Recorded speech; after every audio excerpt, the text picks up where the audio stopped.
भारत और कनाडा के रिश्तों में जमी बर्फ अब सचमुच पिघलती दिख रही है और इस बार फल भारत की शर्तों पर होती नजर आ रही है।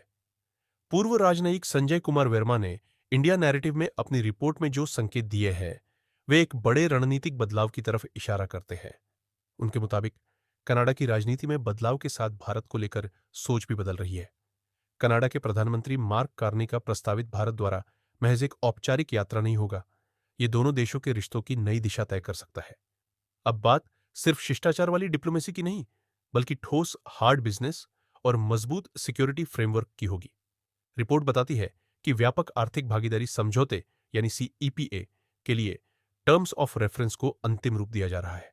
अगर यह आगे बढ़ता है तो दोनों देशों के आर्थिक संबंध संस्थागत और स्थायी रूप ले सकते हैं। सोचिए, कनाडा के बाजारों में भारतीय फार्मास्यूटिकल्स, डिजिटल सेवाएं, इंजीनियरिंग उत्पाद और रिफाइंड पेट्रोलियम को अधिक नियामकीय सहूलियत मिले। बदले में भारत अपने विशाल बाजार में कनाडा के पोटाश, दालें, लकड़ी, ऊर्जा संसाधन और उन्नत कृषि तकनीक के लिए दरवाजे खोले। कनाडाई पेंशन फंड पहले से ही भारत के इंफ्रास्ट्रक्चर और नवीकरणीय ऊर्जा में बड़ा निवेश कर रहे हैं। एक संगठित व्यापार ढांचा तैयार होता है तो अगले 10 वर्षों में द्विपक्षीय व्यापार दोगुना होने की संभावना से इनकार नहीं किया जा सकता, बशर्ते शुल्क और नियामकीय बाधाओं को धीरे धीरे कम किया जाए। इस रिपोर्ट का सबसे संवेदनशील और अहम हिस्सा सुरक्षा से जुड़ा है। संकेत साफ है, कनाडा अब समझ रहा है कि भारत को नाराज करके आगे बढ़ना संभव नहीं। दोनों देश सीमा पार आतंकवाद, खालिस्तानी नेटवर्क और भारत विरोधी तत्वों के खिलाफ समन्वित रणनीति पर काम कर सकते हैं। कानून प्रवर्तन एजेंसियों के बीच बेहतर खुफिया साझाकरण, अवैध वित्तीय प्रवाह पर सख्ती और संगठित अपराध के खिलाफ संयुक्त कार्रवाई, ये सब आने वाले समय की प्राथमिकताएं हो सकती है। अगर यह सहयोग मजबूत होता है तो कनाडा की धरती किसी भी तरह की भारत विरोधी गतिविधियों के लिए सेफ हेवन नहीं रह पाएगी। ऊर्जा क्षेत्र में भी बड़ा बदलाव संभव है।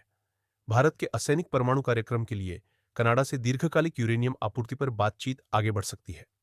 साथ ही स्वच्छ और हरित तकनीक, hydrogen value chain, carbon management और बेसलोड ऊर्जा जरूरतों पर सहयोग नए आयाम खोल सकता है।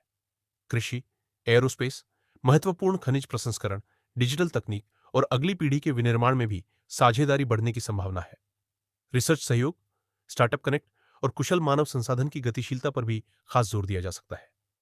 यह संभावित द्वारा सिर्फ द्विपक्षीय मुद्दों तक सीमित नहीं रहेगा। संयुक्त राष्ट्र जैसे बहुपक्षीय मंचों पर सुधार, आतंकवाद रोधी सहयोग और वैश्विक सुरक्षा ढांचे को मजबूत करने के मुद्दों पर भी दोनों देश एक दूसरे के करीब आ सकते हैं। कुल मिलाकर यह रिश्ता अब भावनात्मक उतार चढ़ाव से आगे बढ़कर ठोस आर्थिक हितों और स्पष्ट सुरक्षा प्राथमिकताओं पर टिकने की दिशा में जाता दिख रहा है। अगर सब कुछ योजना के मुताबिक आगे बढ़ता है तो आने वाला दशक भारत और कनाडा के रिश्तों के लिए सचमुच एक गोल्डन पीरियड साबित हो सकता है, जहां रणनीति, स्थिरता और पारस्परिक हित दोनों देशों को नई ऊंचाइयों तक ले। दोस्तों, अगर आपको हमारी यह वीडियो अच्छी लगी हो तो वीडियो को लाइक और शेयर जरूर करें और ऐसी मनोरंजक खबरों के लिए हमारे चैनल को सब्सक्राइब करना ना भूलें। धन्यवाद।